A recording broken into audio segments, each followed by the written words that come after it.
टकराएगा, विद्यार्थी से जो टकराएगा विद्यार्थी से जो टकराएगा आवाज दो।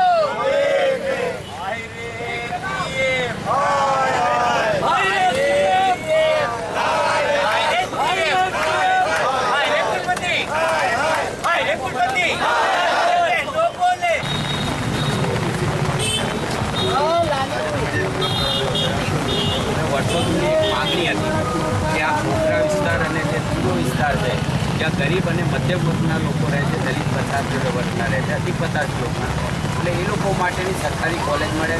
અને જ્યારે આ સ્થાપના થઈ ત્યારે એ હતું કે અપેક્ષાઓ હતી, પરંતુ આજે તો આપણે જોઈ શકીએ કે અહીં સૌથી વધારે પુઅર મેન રહેતા હોય અને છતાં અને કેટલાક વાલીઓના સંગઠનાઓની છોકરીઓને બહાર મોકલવા માગતા નથી.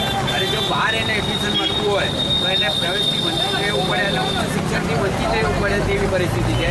એટલે અમારી માગણી છે કે આ જે વિદ્યાર્થીઓ ઉચ્ચ ટકાવારી લેવા છતાં મેળવવા છતાં એ લોકોને પ્રવેશ મળ્યો નથી, એટલે આ સરકારી કોલેજ છે એને તાત્કાલિક ગ્રાન્ટેબલ સેલ્ફ ફાઇનાન્સ નહીં પણ ગ્રાન્ટેબલ કોલેજ શરૂ થાય. કોમર્સ કોલેજના ઇંગ્લિશ મીડિયમ અને ગુજરાતી મીડિયમના વર્ગો વધે અને જરૂર પડે સીટો વધારીને પણ આ ગરીબ અને મધ્યમ વર્ગના હિતમાં વ્યાપક હિતની અંદર તાત્કાલિક ધોરણે શરૂ કરવામાં આવે તેવી અમારી. હાલમાં અહીંયા કેટલા ક્લાસ ચાલે, કેટલા હશે કોમર્સના કેટલા ક્લાસ? કોમર્સના અમે ગઈ વખતે બી લડત તો ચલાવી હતી અને LICની ટીમ વગર પણ મંજૂરીઓ મળી હતી, છતાં આજે જે પ્રમાણે એ છે આજે ઓછામાં ઓછા બે વર્ગો શરૂ કરવામાં આવે તો જ એ સમાવેશ થઈ શકે તેવી પરિસ્થિતિ છે. એટલે અમારી માંગણી છે કે તાત્કાલિક સીટો વધારીને પણ વર્ગો શરૂ કરવા જોઈએ. કેટલા બાળકો એવા છે જેમને હજી એડમિશન કેટલા છે?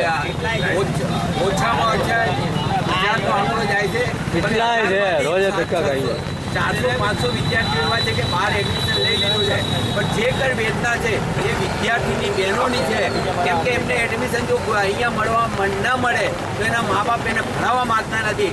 અને એ વિદ્યાર્થી જે આપણે બેટી બચાવો અને કન્યા કેળવણી વાતો કરતા હોય તો જો બેટી આપણી ઉચ્ચ શિક્ષણથી વંચિત થાય તો ગુજરાતની કમનસીબી ઘટના રહેશે. એટલે વિદ્યાર્થીઓના હિતમાં તાત્કાલિક વર્ગો શરૂ કરવા જોઈએ.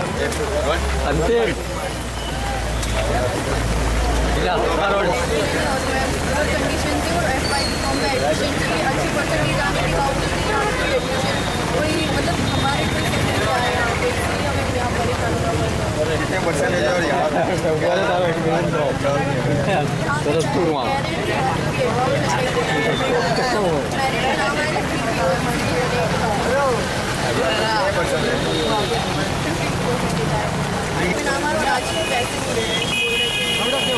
मेरिट में जो विद्यार्थी का नाम मेरिट में आया उसी को तो एडमिशन कर देंगे ना भैया। हाँ तो आप बोलो